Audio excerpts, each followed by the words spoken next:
Good news, everyone. It's about time I start getting back into this. But before that, I gotta go and figure out where all my parts are. If you guys were watching the last few videos, well, you saw me rip apart a bunch of boxes and looking for parts for the RX-7. I found a bunch of El Camino stuff in there, stuff I'm gonna need. But I gotta keep digging. Once again, I've gotta go through all these Rubbermaid things, top and bottom. I know it's in some of them, but not all of them. I'm thinking there's a bunch of muscle car stuff in there. I know it's in there. There's a few parts to dig out and in there. And then look for all the parts to finish putting this together. And of course, I got a bunch of parts under here too that I have to dig through. A whole bunch of drift things, muscle car things. Oh yeah, and then we gotta go back over here to this part. Well, we got our intake with the crazy fuel rails and stuff. We've got a Fastify ECU in there. Bunch of goodies. If you've been following this channel long enough, you know what's up. So the idea of what I'm doing here is you're probably seeing this a few weeks after it was actually filmed, but I've been working around the clock getting stuff done that I need to get done for the season. Stuff like the RX-7, helping people out that need help for the season get going, spring cleaning, all that kind of fun stuff, so I can get back to work on this. And now is the time. It's getting kind of late in the evening right now. Pretty much got everything cleaned up, got this back on jack stands. I got to take the wheels off and a couple other things. And while we're right here talking about it, there's a few things that I'm gonna have to redo, change up, and I'll show you right now. For starters, where I welded the cage to the chassis, these are just kind of temporary. Let me see if I can get some light in here. There we go. So these little gussets, they're obviously temporary, they're hideous. But if we look in here, I built sort of a frame, just tacked it in. Again, welds are really hideous. I just did it real quick just to size everything up. But on both sides, I have this angle iron that runs down, and that was supposed to be for my floor. And because the engine's back so far, it's back like 8.5 inches, I had to take the firewall and chop it out. As you can see here, the motor actually sits underneath where the firewall was supposed to be.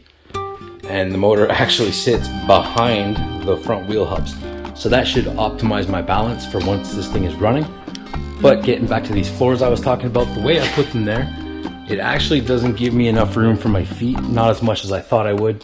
And in here, I'm gonna have to still put the steering column up there, mount the brakes somehow, hang pedals, everything else. So what I've gotta do is cut those out, these pieces right here. I'm gonna get rid of those and maybe put it straight down or move it back a little bit. This was supposed to be where the original floor sat. That's not gonna give me enough leg room because with the cage in here, I actually lost a bit more room than I thought, and my initial calculations, I didn't calculate for the dash that's in the back. That was weird. So this piece right here runs all the way across. That wasn't really calculated in, so I thought I had more room than I did, but minor thing, easy to fix. The number 2 thing I gotta fix is, you can see it probably right here, off the tail of the transmission if we look down through where the firewall was. Now, see if I can point it out. See how that bar in the floor is real close to the tranny and this one is not? I'm gonna have to do something to size those up better. Now, what I'm thinking is basically cutting off this pipe where I welded it on the ends and bringing it in a little closer to match that one. Again, I'll give you another angle. This is from straight above. You can see the difference in where they were put on. And I'll be honest, it was a miscalculation on my part. I had put a line right about there. You can kind of see it. But I should have welded this bar on the other side of that line, and I totally goofed on that. And the reason I'm gonna bring the outer one, the further one out, and bring it more in towards the drive shaft is because the seats that I'm putting in it. I've got a set of Sparco bucket seats. One's on the gaming sim and the other one is in the RX-7. The Sparco Evo 3, which is a very big seat actually. That's sitting on my gaming rig right now. You know, we play our video games and stuff. So that's gonna come off, but the thing is that this thing, it's got a massive base on it. It's so wide, so big, that it doesn't even fit in the RX-7. That's why it never made it in there. It would have been sweet to have both Sparco Evo seats in that, but it's not gonna fit. So we'll go back out here. I'll show you the one in the RX-7 real quick. Now, here's the RX-7.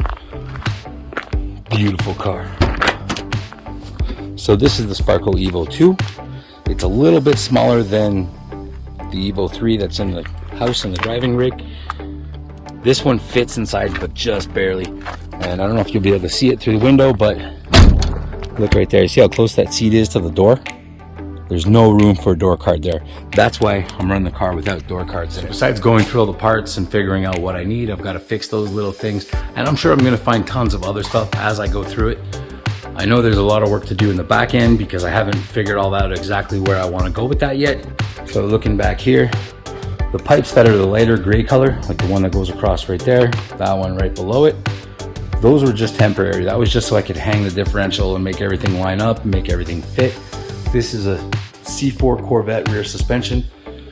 I completely custom fabbed the rear part of the frame on this thing. You can see like that piece all the way back. These kick-ups are all custom fabbed, but these bars, this one right here and this one right here, they gotta go. They're super weak. They're actually old tempo piping, and I only use those really to, like I said, set it up, mock it up, get it to fit properly.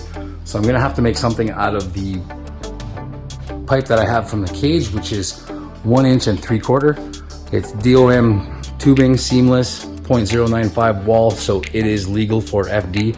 So if this is the first time seeing one of my videos, welcome to Project 253. This is the Drift El Camino project. I always like the idea of taking cars that weren't supposed to do something and modifying them so that they could. And this is my latest victim. This is like a party car. It's not gonna be really competitive in anything because it's not a class specific kind of deal. It won't pass any kind of rules, but it'll be a great car to take out for those party event days, the weekend long things. Like in the States, it would be like Club Loose, I guess, and stuff like that. And around here, we have things like the bash, Halloween bash and all. Well, if you're watching the videos, you've seen, we went to most of them before COVID happened. So that's what this is gonna be for, a real party monster, kind of like the Unicorn. You know what I mean? Like, it's not really a car for competition, but it's just for a lot of fun. And that's something I would like to work on more on this channel, is to have some kind of like crazy stuff like this. The RX-7 is absolutely amazing. I love that car, always have. GTA 6, same thing. You guys have seen, if you've been following long enough. If you haven't, go back and look, but there's videos of my 66 Nova that I was working on, kind of doing the same idea. I was gonna make that kind of a race car, but now that I have this, I can make that one for the street. I could put a really nice engine setup in it. So that's gonna be the plan for that. So like I said, it's getting kind of late, and I think tonight I'm just gonna go for a little rip on Forza, and we'll virtually test the El Camino, because in the Forza games, the El Camino is available as a car to drive. You can build it, set it up how you'd like, and rip around. I have a race league thing going on with some guys from work where we race online and stuff like that. If you haven't followed, the link will be at the end of the video, probably in the description. But for the end of the evening, I think I'm gonna go rip a few laps with the El Camino. We'll give it a virtual test drive, and then maybe, I guess the next video, we're probably just gonna dig into all those boxes. I'll line up all the parts, try to find what I have and figure it out, and then go from there.